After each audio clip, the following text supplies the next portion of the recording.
Hello everyone, it's Seth, probably better known as Saffron Olive, and it's time for another daily dose of Ixalan spoilers. And we are getting down to the very bottom of the barrel, so it might be a slightly shorter video today. We have a single rare to talk about, and then we have a bunch of commons and uncommons to go over quickly. Regardless, let's jump right into it with our one and only rare of the day, Sword Point Diplomacy. 3 mana, you reveal the top 3 cards of your library. For each of those cards, you put it into your hand unless your opponent pays 3 life, and then the rest go to exile. So this is another Punisher card. For some reason, in the last few sets, Wizards has really ramped up the Punisher focus of black cards. Unfortunately, those Punisher cards haven't really proven to be all that powerful or good at this point. So, Sword Point Diplomacy is most reminiscent of a classic Punisher card, Browbeat. It's the same mana cost, similar effect. So, Browbeat is either you draw 3 or your opponent takes 5. Technically, Swordplay Diplomacy is either you draw 3 or your opponent takes 9. The difference is your opponent can control Swordpoint Diplomacy much more than Browbeat. They get to look at the cards first, so they can be like, oh, well, let's look at an example of this. Say you flip over your top 3 cards, and it's a Swamp, a Fatal Push, and a Liliana. That would be a fairly typical spread, I think, for Swordpoint Diplomacy. So your opponent gets to look at those cards, and they're like, all right, you already got a million land, so you can keep the Swamp. I don't have any creatures Fatal Push can target, or any that I care about, so why don't you keep that too? That Liliana, it looks a bit scary, so I'll take 3 damage for that. The end result is you pay 3 mana, you end up with 2 not very good cards, because your opponent gets to decide if they're good or not before they give them to you, and you deal 3 damage. There's also like the nightmare scenario where your opponent's just like, oh, okay, sure, like I'm at 20 life, you're not really doing much, I'll take 9 to the face, whatever, and then swing back with their on-crop crashers and Hazarats and you just die. So I'm having a hard time constructing a situation where I would ever really want to play Sword Point Diplomacy over other options, like Live Fast, Painful Lesson, still going to be in standard. You're drawing 2 cards. Yes, you're losing a bit of life, but you know you're getting 2 cards from the deal. And they're 2 random cards, which is actually way better than getting 1 or 2 curated cards that your opponent gets to choose. Of course, I mean, you can have the nut draw. You can have the situation where your opponent's at 2 life and it's a draw 3 for 3 and it's amazing, but most of the time, it's just way too inconsistent. You don't want to give your opponent the options. We've talked about this again and again and again. So, Swordpoint Diplomacy, if you want to build janky Punisher Tribal, it can be part of it. But as far as being a competitive card to play the Live Fast, play basically any other 3-mana card draw option other than Swordpoint Diplomacy. You're going to be very sad and very disappointed most of the time you resolve this card. So that's our rare. We also have some uncommons, some of which are kind of interesting. So we got Raider's Wake, which is kind of a mismatch of Megrim and Creeping Dead. So when your opponent discards, they lose life, just like Megrim. But if you can raid and attack with something, you make your opponent discard at the end of your turn, which means you get to trigger the Raider's Wake, so it gets in some damage. Similarly to Creeping Dead, actually, except you don't have to discard yourself. The problem is there's just a ton of these options available. First I was like, oh, Raider's Wake, that gives us another Megrim. Maybe like 8 Megrims can do something in Modern. You thought seize your opponent, they take 4 damage, things like that. But then I realized, well, we have Liliana's Crest, and we have Megrim, and they're just cheaper Raider's Wakes. And if you're playing Liliana's Crest and Megrims, you probably don't want 12 of them, and you want the cheaper options because you need the discard in your deck. So, I don't know. I'm having a hard time imagining that Raider's Wake will actually be good. I think it could be a fun, interesting build around. You Ravenous Rat your opponent, they discard a card, you attack with Ravenous Rats, they discard a card.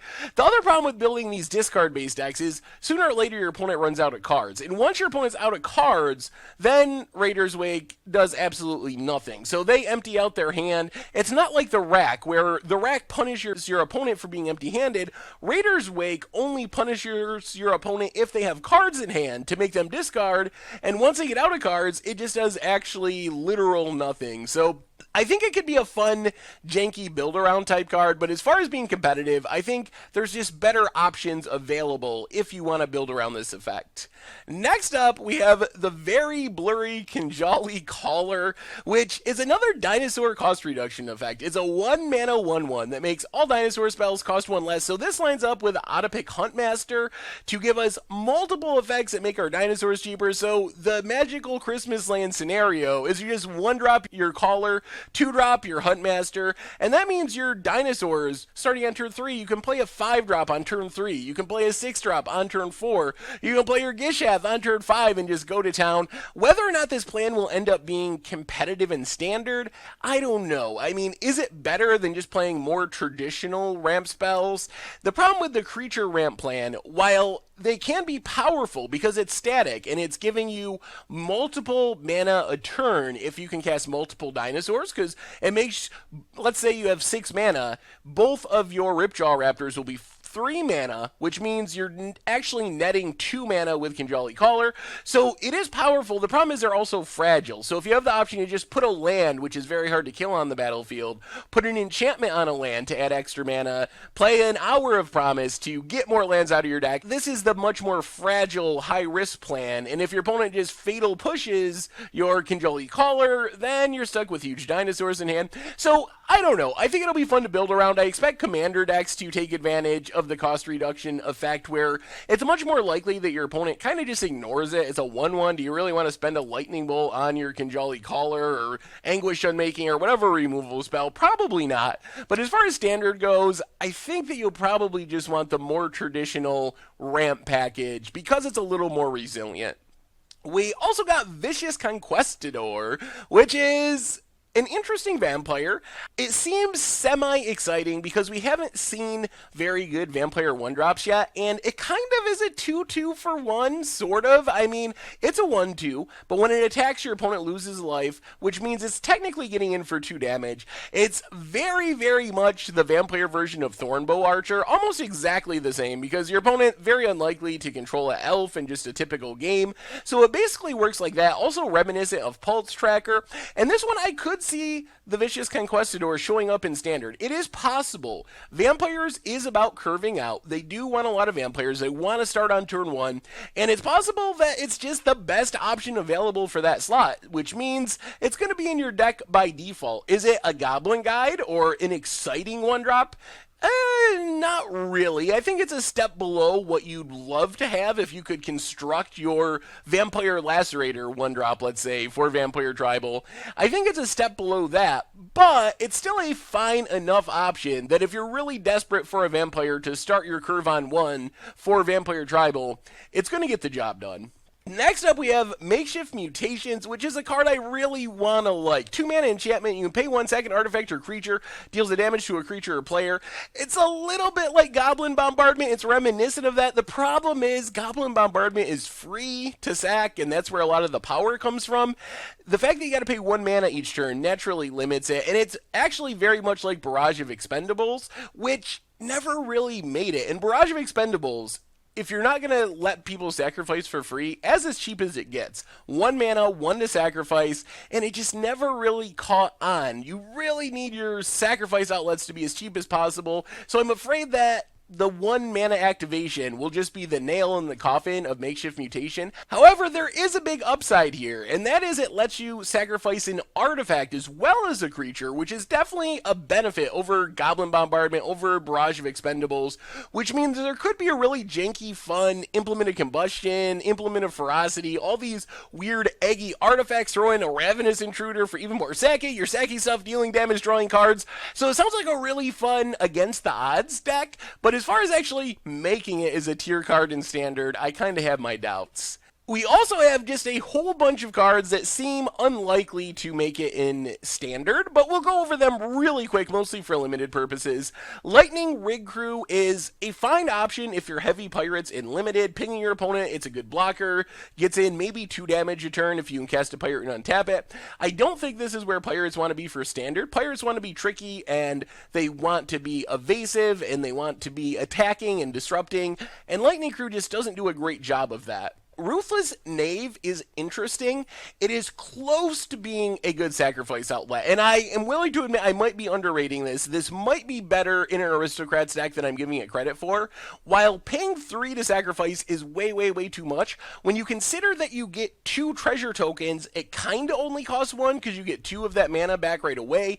Then you can sack treasures to draw cards, a little bit of Tireless Tracker in there. So maybe, if you're trying to revel in riches, let's say, this might be a good option to just sack some random janky creatures, maybe that make a treasure when they enter the battlefield, to get even more treasures to achieve the Revel in Riches win. So I don't want to write this one off completely, but I'm not sure that you just play it in a pirate deck. I think you need to build around sort of an Aristocrats or Treasure Matter type deck for Ruthless Knave to really have a shot.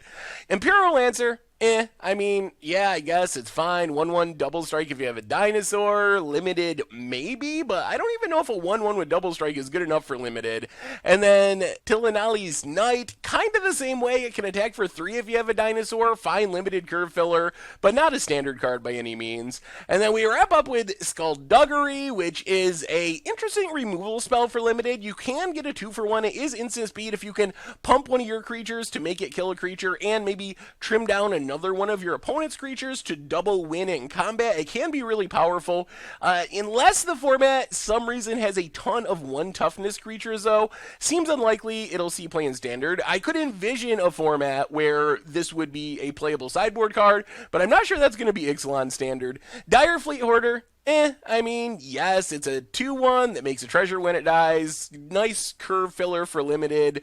Desperate Castaways has a nice body. 2/3 for 2 is not horrible, but I'm not sure that's good enough for standard. So again, I think it's just a limited filler. And then Brazen Buccaneers, just not big enough. I like the Explorer mechanic. I like haste, but it's usually either going to be a 2/2 with haste that draws you a land, which is kind of moderate, or maybe a 3/3 with haste that scries 1, which is still just a hill giant. So again, looking at limited here, not so much for standard. Anyway, that brings us to the end of our daily Ixalan spoilers for today. So what do you think of our 1 rare? Sword Point Diplomacy. Is there any chance that's better than I think? Is there a way to make it work, or is it just another horrible Punisher card? How about all the commons and uncommons? Can the creature cost reduction ramp plan work for dinosaurs with Kinjali's Caller? Can Makeshift Mannequins create a crazy Aristocrat sack and artifact deck? What about Vicious Conquistador? Can that be a vampire 1-drop for standard? Or is it just kind of a limited card? Any of the other cards we talked about, let me know in the comments. Thank you very much for watching. I hope you enjoyed the video, and I will talk to you soon. Thanks for watching the video. If you enjoyed it, help us out by clicking that like button down below. And to keep up on all the latest and greatest, click that subscribe button. And don't forget to hit that bell icon to get alerts whenever we have new videos. And if you want to, check out some of our other sweet videos here and here.